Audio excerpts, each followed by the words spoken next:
Why would anyone who believes white supremacy is wrong remove the part of the bill that says white supremacy is wrong?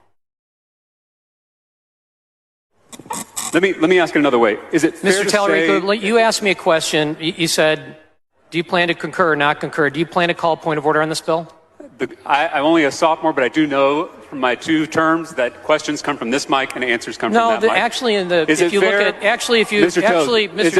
if you look at the House rules, we're allowed to have a discussion. Mr. Toth, is it fair to say that any bill? Do you not want to have a discussion? You asked me a question. Mr. Toth, I know these questions are difficult, but you got to do your best to answer them. Is it fair to say let's put the insults aside, Mr. Tallarico? Mr. Toth, is it fair to say that any bill that strikes language condemning racism is a racist bill?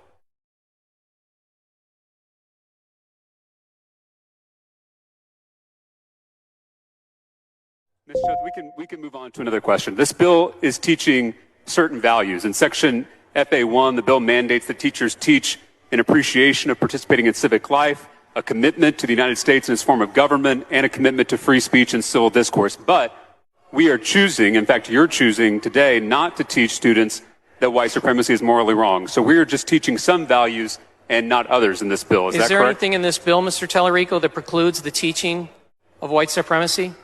Mr. Toth, does the bill mention white supremacy? Simple question. You made a statement, and I'm giving you an answer. Again, is there anything in this bill that precludes the teaching of white supremacy? Again, Mr. Toth, I didn't bring this bill, nor would I ever bring this bill as an educator or a person of conscience. But I want to ask you, do you think that the removal of this clear and simple language condemning white supremacy reveals that the true purpose of this bill is to teach our students a whitewashed version of American history? No, absolutely not. Mr. Toth, I just want you know that when there are differences between a House version and a Senate version of a bill, that our Ledge Council creates this little handy document that is a side-by-side comparison. You have this? Yes, I do. Mr. Toth, when you look at this side-by-side comparison with our House bill over here, the bill that we all passed, versus the Senate's what page version are you on, Representative? On this, if you look at this comparison... I'm sorry, what page are you on? I'm on page 3, but I'm not asking you about a specific page. When you look at this side-by-side comparison throughout the bill, it reads like a how-to guide in historical whitewashing. Are you aware that this new version of the bill from the Senate removes the writings of Frederick Douglass? I am. Are you aware that this new version of the bill from the Senate removes the writings of Dr. Martin Luther King, Jr.? Yes. Are you aware that this new version of the bill from the Senate removes the history of Native Americans?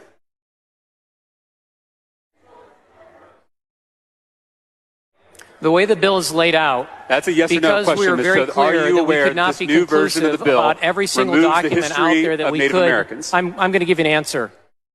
This isn't a trial. I'm going to give you an answer. Okay, I'm ready for the answer. The way it's set out is so that a teacher can go to different documents in different authors by which to teach from. It's by no means meant to be a conclusive list. Let me just ask you one more time. Are you aware that this new version of the bill from the Senate removes the history of Native Americans? It's on page 3 of the side-by-side if you don't have it in front of you. Then I believe you. Okay. Are you aware that this new version of the bill removes mentions of Cesar Chavez? Yes. Are you aware that this new version of the bill removes mentions of Susan B. Anthony? Yes, I am. Yet the new version of the bill from the Senate, this is not the bill we all passed as a House, but the Senate's version, it still includes the writings of Alexis de Tocqueville, and he's not even an American. Could that be because he's a white man? Not exactly. And let me respond something. You brought up Susan B. Anthony. Are you aware, Representative, that Susan B. Anthony was an abolitionist? Again, I don't have to answer questions about this bill because I would never file it. No, we're having a discussion here, and there's nothing about me in the rules not being able to ask you a question. From what I can see, were you also aware that she was pro-life and that she fought against both slavery? I know these are hard questions, I really do, but I need you to try to answer them. From what I can see, the new version of the bill removes all mentions of people of color and women from the legislation. Is that correct?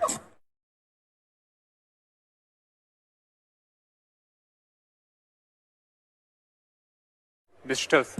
Go ahead. I'm sorry. So by my count, the new version from the Senate, again, this is not the bill we passed as the House. This is the bill from the Senate. It removes 9 historical figures of color and 6 female historical figures from the bill, which means that all mentions of people of color or women have been removed from this bill. Is that correct? I'll take your word for it, Representative. Could an example of white supremacy, which we tried to condemn, it also has this bill, in here the federal, if you look, it also has on here on page 4, it speaks very clearly to the Federal Civil Rights Act of 1964. What was the purpose of that? Gentleman's time's expired. Mr. Speaker? Mr. Tallarico, for what purpose? I raise a point of order against further consideration of the Senate amendments to House Bill 3979 under Rule 11. Members, we're not going to have outbursts on the House floor. Under Rule 11, Section 2 of the House Rules on the grounds that the Senate amendments are not germane to this bill, and Rule 8, Section 3 of the House Rules, and Article 3, Section 35A of the Texas Constitution on the grounds that the bill contains more than one subject. Please bring your point of order down front.